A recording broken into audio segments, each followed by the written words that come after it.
देखिए, मैं टीवी के ऊपर ये खबर सुना हूँ। एक बहुत ही सेंसेशनल खबर है, क्योंकि अभी तक उग्रवाद की वजह से विमानों का इस तरह हाईजैक कर लेना सुना था। कई बार कुछ बसेस भी इस तरह रूट डाइवर्ट करके ले गए थे उग्रवाद के अंदर, मगर एक ट्रेन को, अब जैसे इसमें बताया गया कि कोयटा से पेशावर की तरफ जा रही थी जाफर एक्सप्रेस, उसको रास्ते में हाईजैक करेगा, ये एक अपनी तरफ से आतंकवाद का एक नया तरीका है जो पाकिस्तान के अंदर ये घटना घटी है। अब दूसरी चीज़ देखिए ये है कि पाकिस्तान को अगर आप देखेंगे तो पिछले 30-40 सालों में पाकिस्तान उग्रवाद की या आतंकवाद की एक नर्सरी बन के चल रहा था। जिस वक्त अफगानिस्तान में हालात नॉर्मल थे, ये वहाँ पर ट्रेन करके तालिबान अफगानिस्तान में भेज रहे थे। उसी तरह कश्मीर के अंदर इन्होंने भेजे, पंजाब के अंदर भी वहाँ ट्रेन करके भेजते रहे। तो इन्होंने अपनी तरफ से हमेशा ये कोशिश की कि अपने पड़ोसी देशों को डिस्टेबलाइज करके रखा जाए। पहले अफगानिस्तान की बारी थी, बाद में कश्मीर आ गया, पंजाब आ गया। तो अब वो मेरे ख्याल में उसे कभी भी जब आप आँख से खेलते हैं ना, आपके हाथ जलते हैं कभी ना कभी। तो ये किस फॉर्म में जल गए, ये आज एक नई उग्रवाद की, देखिए वहाँ पर बहुत से ऐसे केस आए हैं पहले भी जहाँ लोग मस्जिदों में घुसे और उन्होंने अपने आप को ब्लो अप कर दिया, मिलिट्री एरिया में गए खुद को ब्लो अप कर दिया।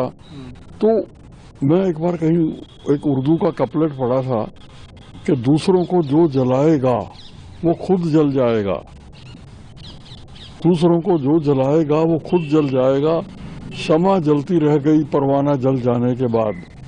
तो इन्होंने दूसरों को जलाने के लिए जो आग तैयार की है, आज पाकिस्तान को उसी आग का सेक लग रहा है। मतलब अगर रेडिकलाइजेशन और दूसरों को, पड़ोसी देशों को डिस्टर्ब करने के लिए पाकिस्तान को उग्रवाद की नर्सरी न बनाया जाता तो शायद इस तरह की घटनाएं न होती। अब एक इनएक्सेसिबल एरिया में अब दूसरी ये मिलिट्री ऑपरेशन के बिना ये इसका हल नहीं निकलेगा। अब उसके अंदर अब जैसा खबर आ रही है कि 6 आर्मी के या वो पैरामिलिट्री के लोग पाकिस्तान के मारे जा चुके हैं। तो मेरा ख्याल में इसमें और भी ब्लडशेड होगा, इतने से शायद काम नहीं चल पाएगा। आर्मी को अगर ये सच्ची बात, क्योंकि अभी तक जो खबरें आ रही हैं वो वेग हैं, क्योंकि ऐसा लगता है कि जो उन्होंने ट्रेन को हाईजैक किया वो एक बड़े इनएक्सेसिबल एरिया में, जहाँ जाना पहुंचना आसान नहीं है, और वहाँ पर बंधक बना लिया है। तो देखिए ट्रेन के अंदर वो रखेंगे नहीं ये। अब ट्रेन के अंदर अगर वहाँ तक पहुँचना है तो आप ट्रेन से ही पहुँच सकते हैं। तो ये लोग उनको उतार के ट्रेन से, हो सकता है वो कह रहे हैं 100 आदमियों को, अब वो बच्चे छोड़ दिए होंगे, लेडीज छोड़ दी होंगी, जो एबल बॉडीड होंगे उनको ले जाएंगे, उनको होस्टेजेस बना के रखेंगे अपनी मांगे मनवाने के लिए, बंदे छुड़ाने के लिए, पैसे का अरेंजमेंट करने के लिए। तो इस तरह की मांगे सामने आएंगी कल तक। और मेरा अपना ख्याल है कि 1-2 दिन में एक फुल स्केल ऑपरेशन, जिस तरह की खबरें आ रही हैं, ये करना पाकिस्तान के लिए ज़रूरी हो जाएगा। मगर अगर आप सॉरी पीछे पाकिस्तान की एक्टिविटीज़ देखेंगे ना, तो पाकिस्तान के अंदर कहने को लोकतंत्र है, मगर लोकतंत्र सही लाइन पे पाकिस्तान में कभी भी नहीं चल पाया। उसमें रेडिकलाइजेशन, इस्लामीकरण बहुत ज़्यादा हो गया, और जो एक टेंडेंसी ये है कि जहाँ पर पड़ोसी लोकतंत्र ठीक चल रहे हैं उसको डिस्टर्ब करते जाओ, और उसके लिए फिर इन्होंने अपनी ज़मीन के ऊपर ट्रेनिंग दे के, हथियार दे के, मदद दे के, तो उसी का फल ये आज पाकिस्तान भुगत रहा है। तो मेरे ख्याल में ये एक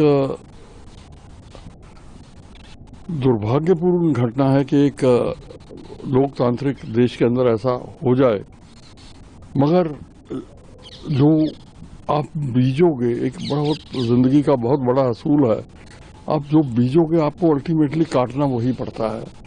तो जो फसल पाकिस्तान ने इतने सालों में बीजी है, अब वो सामने आ रही है, वही काटनी पड़ रही है।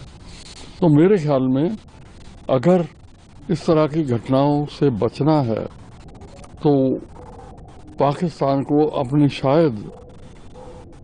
अपनी पॉलिसीज बदलनी पड़ेंगी और एक सच्चे लोकतंत्र की तरफ देश को ले जाना चाहिए।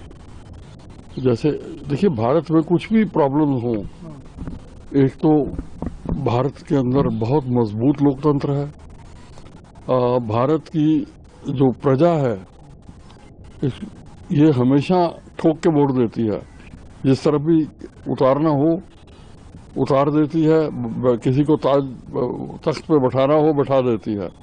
तो मतलब जब ये सच्चा लोकतंत्र है, मेरे ख्याल में पाकिस्तान को जिस तरह की ये पॉलिसीज फॉलो करते रहे हैं तो उसमें नुकसान वाली हैं वो।